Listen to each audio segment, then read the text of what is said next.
Welcome to Late Night Love, where we explore the heart of what makes us human, love, family, and everything in between.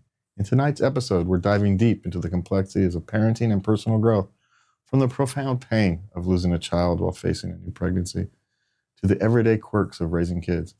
Like a toddler obsessed with strawberries or a young adult who overshares on dates, we've got a lot to unpack.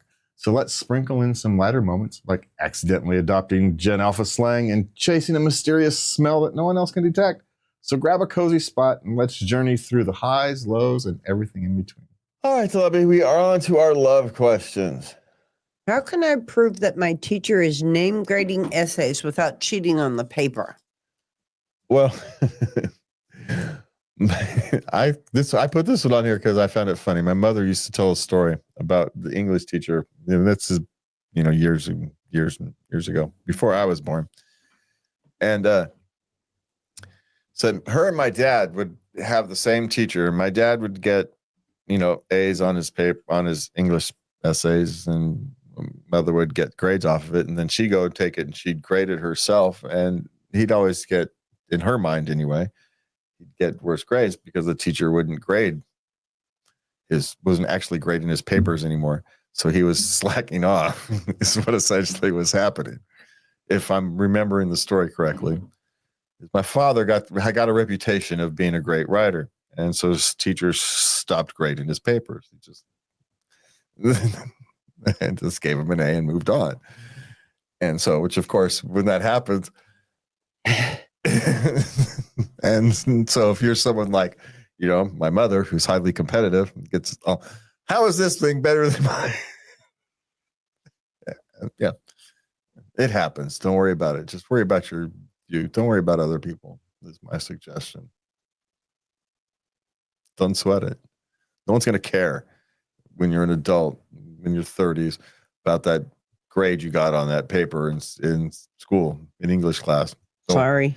No one's going to care. I know it seems like the end of the world right now.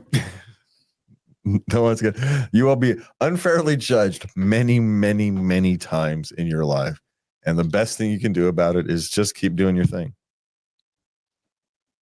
Don't worry about it. It's not your problem. You got enough problems in life. Don't make one. Don't make any extras. Just as long as your grades are coming out sufficient, you're fine. As you can see, all your best grades, we just talked about it a few minutes ago or last week. And you can have all the best grades in the world and you still can't get into Harvard. So yeah. Just talked about it a second ago. Yeah. So it is what it is. All right. What's next? What happens if you don't baby talk, but instead speak like an adult to your baby? I did that. Uh-huh. I always thought it helped with sentence structure later. I never did spoken baby talk much, but you talked in a different tone of voice, I think, is what's important. I don't think it's necessarily exactly what you do or do not say. I suppose you're right. Probably getting into the rhythm of the language that you're speaking probably helps them, if nothing else, understand the rhythm of the language. Mm-hmm. You're speaking real rather than baby talk. But I also think, like old people don't hear high-pitched sounds, maybe young people don't hear the low-pitched sounds. So we as humans instinctively talk in a little higher pitch when we speak to babies. We do. Yeah. And it's an instinctive thing. It's just something we do. And so maybe there's a logic to that. I wouldn't surpass thousands upon thousands of years of evolution. That is such a natural human response to speak to babies in a soft, high-pitched tone that I think, regardless of what you say, maybe there's some logic into using the rhythms of natural language, helps them slip into it. But your pitch does change. It absolutely does. And it's an instinctive thing. No, I've never once thought about it, but now that I go back thinking, when they're when they're infants, you speak to them in a soft, little higher pitch. And when you sing to them, it's always higher. Oh, my children would let me sing to them, so that didn't happen. So I could make babies cry. Okay. And I thought that was not necessarily a lie, but an exaggeration on your part until I actually witnessed you with your grandchildren, all of which have not appreciated your voice, whatsoever. And I don't understand. It's too They low. love playing with you. They want to be with you. Just don't sing. Yeah, it would. I can't blame them. I'm just saying. I wouldn't want to hear me sing either. So I get it. All right, what's next? Following the death of our child, my wife is pregnant again. I'm feeling deeply unsettled. He's afraid it's going to happen. It's perfectly natural to feel that way. I mean, there's no greater loss. This is one of those things where you'd rather die, right? As a parent, you'd rather be the one, and so you're the one who has to carry on. And now you're putting yourself at risk of having to deal with that emotion again. And of course, you're anxious, and so is your wife. So go through this together rather than apart is my suggestion. Have a conversation with her about it. Not blaming, just say, hey, this is what I'm feeling. It's okay that I'm feeling this. I'm not, there's nothing to solve here. I just need you to hear that I'm going through this emotion right now. And go through it together, because so is she. So is she. Absolutely. Yeah. So and the only thing to do is go through it together. Eyes open. You know the potential dangers, but the reward is worth it. She's willing to try it again, and so are you. Otherwise, you wouldn't have gotten this far. So, but make sure you go through this together, because this is one of those things that you can grow apart from this kind of thing, or you can grow together. Make sure you grow together. Yeah. Okay. My kid came to me asking if I thought she looked different from the beginning of the year. Okay, now I remember this one. She was 10, Yeah. and her mom says, "Well, you've matured. You're looking so much taller." And then she went on a rant about the style of her clothes is so much more grown up now, and how her behavior is indicative of a grown up. Clearly. Yeah.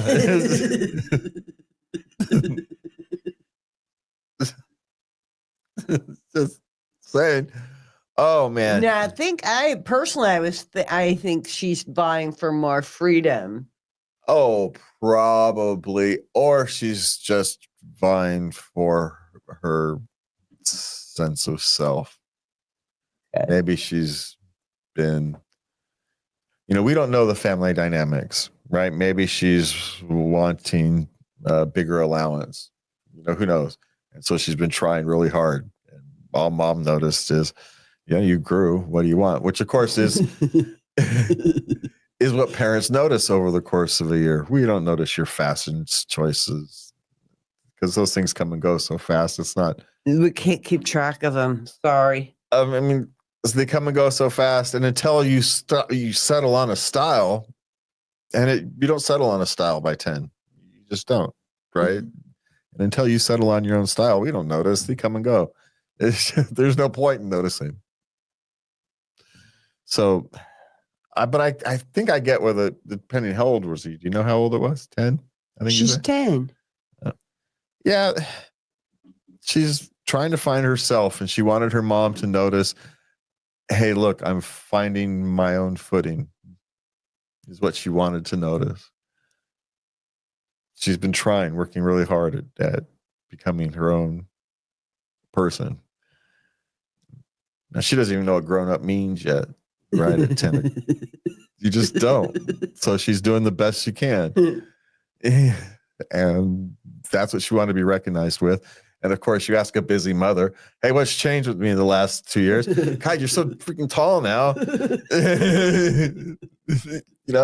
You were just like this big the other day, and now you're this grown thing. That's what we notice, because those are the things we deal with. And so we get it, whether talking They're having the same conversation, but they're saying two different things. She's wanting to know how she's matured as a human being in the last year, and mom sees how much she's grown in the last year. Both are perfectly correct, but it wasn't the focus. But it wasn't what she wanted. It's not what she wanted, which, hey, get used to it. That's going to happen. Okay, what's next? Okay. My son knows what sex is. Okay, he's 8. And he walked it on him one time. And he delights in, because it makes them squirm, in describing in great detail what he saw. Blah, blah, blah. And he likes pushing their buttons, I think. I think that's what that's actually about. And so how you deal with that is just don't react. And the minute you stop reacting to it is the minute he stops. He's only doing it because it gives a reaction. He's got something that gets a reaction. So he's of course he's gonna do it. Of course he's gonna keep pushing the button. It works. The minute the button stops working, he's gonna go do something else. Then you're no fun. Yeah. It's just so yeah. Remove the fun from that. That's how you deal with that. Yeah. Yeah. Okay. My toddler only wants strawberries. She's 3. Well, yeah, because for a 3-year-old, strawberries are good, but life's tough. You eat your nuggets like every other 3-year-old.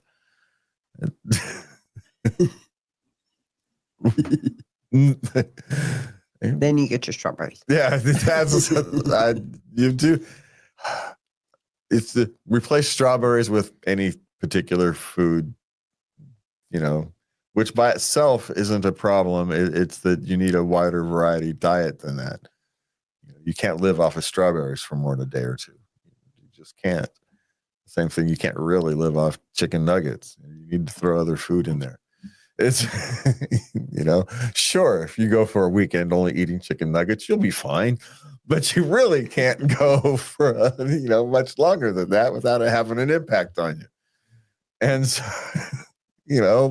same thing with strawberries. So you're just going to have to, favorite thing is, sorry, we don't have any.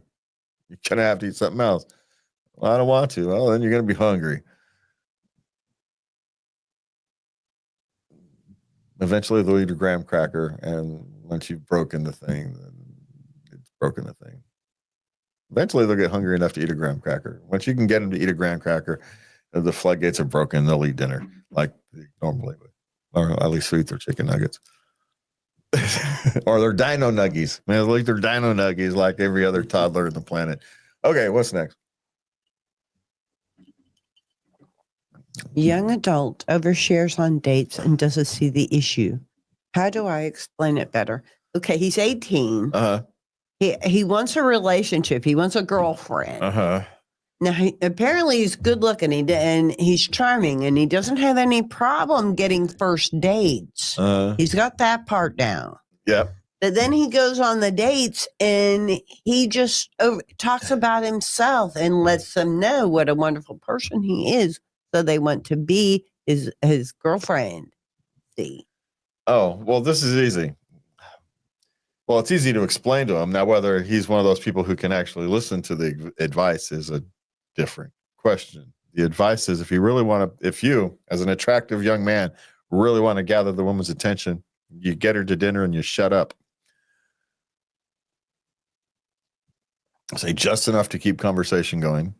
Hopefully she carries 2/3 of it, and she'll come home thinking that you are a great listener. And and that is one of the most important things that a woman is looking for in a relationship. Yeah. Does it? You don't even have to remember what she said. She just have to think that you're a good listener. I feel sensitive. Yeah. Just point it out to him as a look, if you want a higher percentage, you're just going to have to learn to shut up. And, he's 18. He can handle being blunt. He's not an 18-year-old girl. He's an 18-year-old boy. Tell him to shut up. He'll get it. But don't, You can't give an 18-year-old boy hints. You have to be direct. Tell him to shut up and tell him why. And then, will he do it? Probably not, but at least you've done your part. Okay. I learned some Gen Alpha slang to better communicate with my kid, and now I can't stop. He's doing this at work, and people are looking at him. Stop trying to communicate with your children who speak a different language than you. It doesn't work. Let them have their language. It's always been my suggestion. Let them have it. It's okay that you understand it, but don't try to speak it on any kind of regular basis. No, you can drop the bomb on occasion, and surprise them, but it's much better that way. Just mainly you do that so you let them know that, yeah, I do understand what the hell you morons are saying, but you don't really speak it.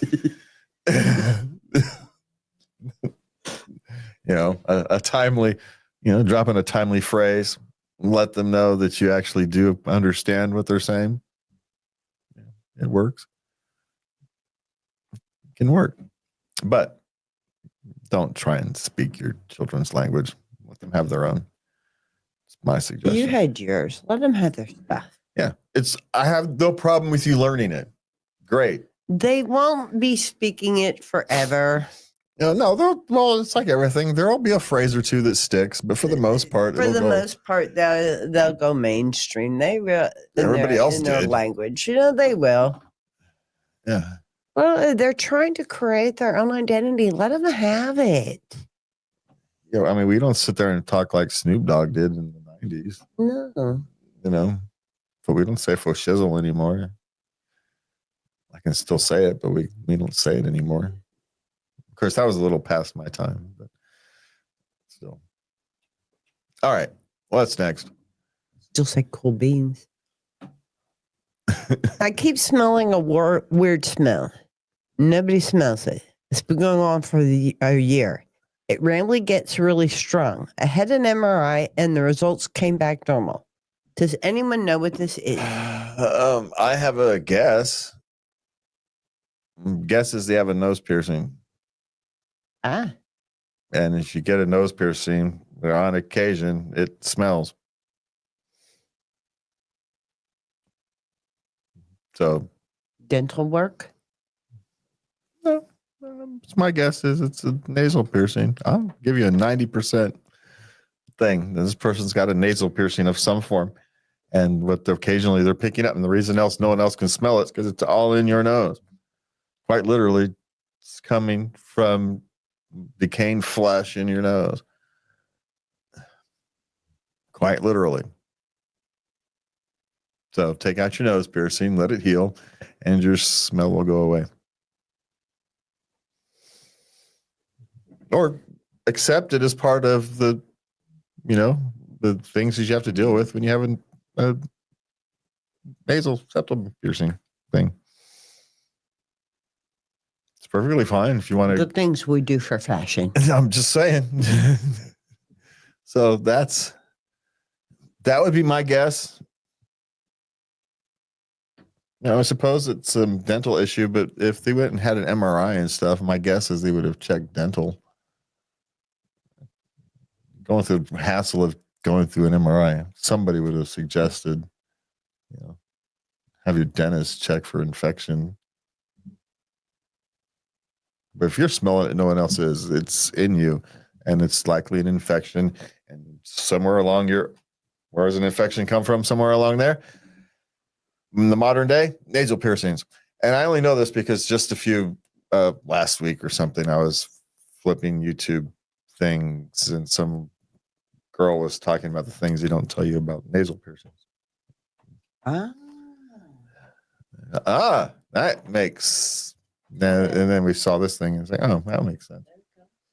Thank you for wandering with us through tonight's maze of confessions and curiosities. Remember, every strange scent, every awkward chat, and every difficult goodbye carries a hidden lesson in love. In our imperfections, we find the beauty of our shared journey. Until next time, keep attuning your ears to the unsaid, and let love be your guide on these late night roads. Have a good night, and please remember to love everybody.